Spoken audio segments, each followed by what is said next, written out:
Nous saisissons également cette opportunité pour saluer et reconnaître la sagesse de son Excellence, Monsieur le Président Abdelmajid Tebboune, Président de la République algérienne démocratique et populaire.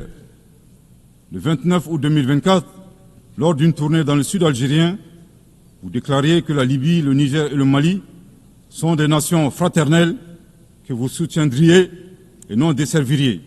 Le peuple malien n'a pas été surpris par ces propos qui indiquent éloquemment votre panafricanisme à l'instar de vos célèbres prédécesseurs, dont feu le président Abdelaziz Bouteflika, affectueusement appelé Abdelkader Mali. Suite à son établissement à Gao et l'engagement des autorités maliennes à travers les actions suivantes. Offrir le territoire malien comme base arrière aux Moudjahidines, ouvrant ainsi un front sud. Participer aux affrontements armés contre le colonisateur français en déployant des combattants maliens aux côtés des Moudjahidines sur le territoire algérien pour défendre la liberté et la dignité des Algériens. Défendre la cause algérienne dans toutes les instances diplomatiques jusqu'au recouvrement de leur indépendance. Cependant, il est de notre devoir d'appeler votre haute attention sur les propos incongrus de vos collaborateurs, allant à contresens de votre souhait de promouvoir des relations harmonieuses avec vos voisins dans le Mali. Le 31 juillet 2024, le ministre algérien des Affaires étrangères déclarait que la crise malienne n'avait pas besoin de solution militaire. C'était un conflit entre frères. La solution ne peut être que politique. Au sujet de l'accord d'Alger, il a affirmé qu'il avait été bénéfique pour le Mali et avait préservé la souveraineté et l'intégrité territoriale du Mali. S'en départir par conséquent aura un impact négatif sur tous les acquis.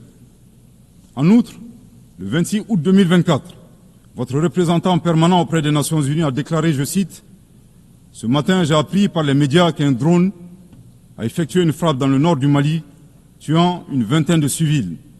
Ceux qui appuient sur la manette de ce drone n'ont de compte à rendre à personne sur ces frappes. » Fin de citation.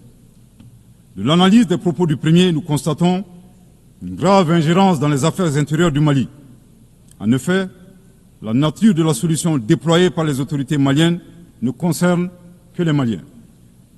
Depuis la fin de l'accord d'Alger, le 25 janvier 2024, les Maliens n'expriment qu'un seul vœu le concernant, que son âme repose en paix. Monsieur le ministre des Affaires étrangères, l'accord est bien et bel mort, vos incantations ne serviront pas à le ressusciter. Vous me donnez l'occasion d'une part de vous réitérer que nul ne peut aimer le Mali plus que les Maliens, et d'autre part de vous rappeler que le Mali et son peuple ne seront pas des spectateurs face aux assauts et l'adversité. Pour chaque balle tirée contre nous, nous réagirons par réciprocité. Pour chaque mot employé de travers, nous réagirons par réciprocité. À bon entendeur, tant pis. Quant aux représentants permanents algériens, en plus d'offrir le gîte et le couvert, certainement avec de succulents plats de tchèque-tchouka et de chorba, à des terroristes et des renégats en débandade, son rôle d'estafette désorienté ne contribue guère à la promotion des relations de bon voisinage. De ces propos, il ressort des accusations graves et infondées. D'une part, la qualification de la nature civile des victimes à partir des médias est aventureuse et diffamatoire. Et d'autre part, en affirmant que les opérateurs de drones n'ont de compte à rendre à personne, il alimente une campagne de désinformation contre le Mali, tout en soutenant l'idée que les voyantes forces de défense et de sécurité maliennes seraient incapables de piloter des drones. Il me plaît ici de rappeler que la montée en puissance des FAMA n'est pas une vue de l'esprit, mais une réalité tangible qui a permis de reprendre le contrôle de l'ensemble du territoire national. Concernant l'usage des drones, les opérateurs sont bien des Maliens qui agissent avec professionnalisme, à l'instar du reste des forces de défense et de sécurité maliennes, et traitent les cibles terroristes suivant des procédures conformes aux normes internationales.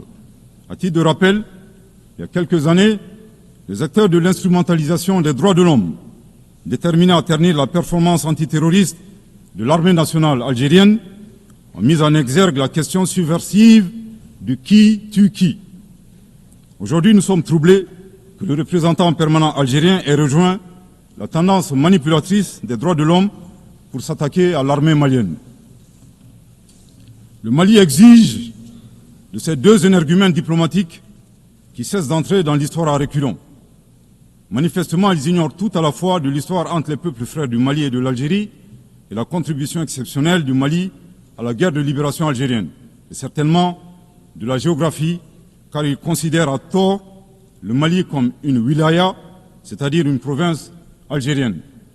Je répète, le Mali exige de ces deux énergumènes diplomatiques qui cessent d'entrer dans l'histoire à reculons.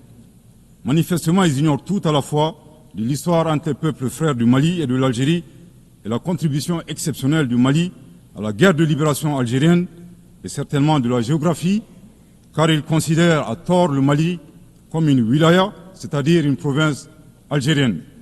Je répète pour une dernière fois, le Mali exige de ces deux énergumènes diplomatiques qui cessent d'entrer dans l'histoire à reculons. Manifestement, ils ignorent tout à la fois de l'histoire entre les peuples frères du Mali et de l'Algérie et la contribution exceptionnelle du Mali à la guerre de libération algérienne et certainement de la géographie, car ils considèrent à tort le Mali comme une wilaya, c'est-à-dire une province algérienne. Monsieur le Président,